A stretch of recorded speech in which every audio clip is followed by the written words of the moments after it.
अस्सलाम वालेकुम व्यूअर्स, हम स्टडी कर रहे हैं करेक्ट यूज़ ऑफ एडजेक्टिव का टॉपिक को, और इस सिलसिले में ये हमारी 18th वीडियो है। इस वीडियो के अंदर हम एक फ्रेज़ को डिस्कस करेंगे जिसे स्टूडेंट्स जो है वो गलत यूज़ कर लेते हैं। ये कॉमनली कंडक्टेड मिस्टेक है।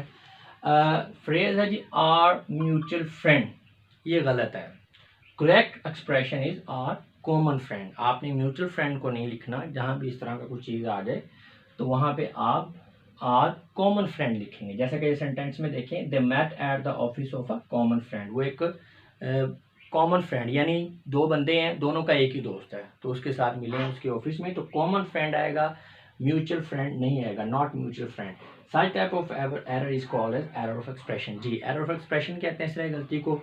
बेसिकली अगर यहाँ पे आप they met at the office of a mutual friend करें तो इसमें ग्रामेटिकल मिस्टेक नहीं है, वो भी ठीक है, लेकिन ये एरर ऑफ एक्सप्रेशन है। एरर ऑफ एक्सप्रेशन एक ऐसा एरर होता है कि ग्रामेटिकली वो ठीक होता है लेकिन देखने में ऑड लगता है, बोलने में, पढ़ने में, बोलने में, लिखने में, पढ़ने में ऑड लगता है, और ये नेटिव्स की तरफ से ही तय होता है कि आपने कौन से वर्ड को कैसे लिखना है। यानी इसमें कोई इसका कोई रूल नहीं है कि जनाब म्यूचुअल फ्रेंड क्यों नहीं है, कॉमन फ्रेंड क्यों, क्योंकि ये नेटिव्स ने इसको ऐसे ही तय किया है। नेटिव्स ये कहते हैं कि जी आपने म्यूचुअल फ्रेंड नहीं यूज़ करना, आपने कॉमन फ्रेंड यूज़ करना, तो जस्ट आपने इसको मेमोराइज करना है।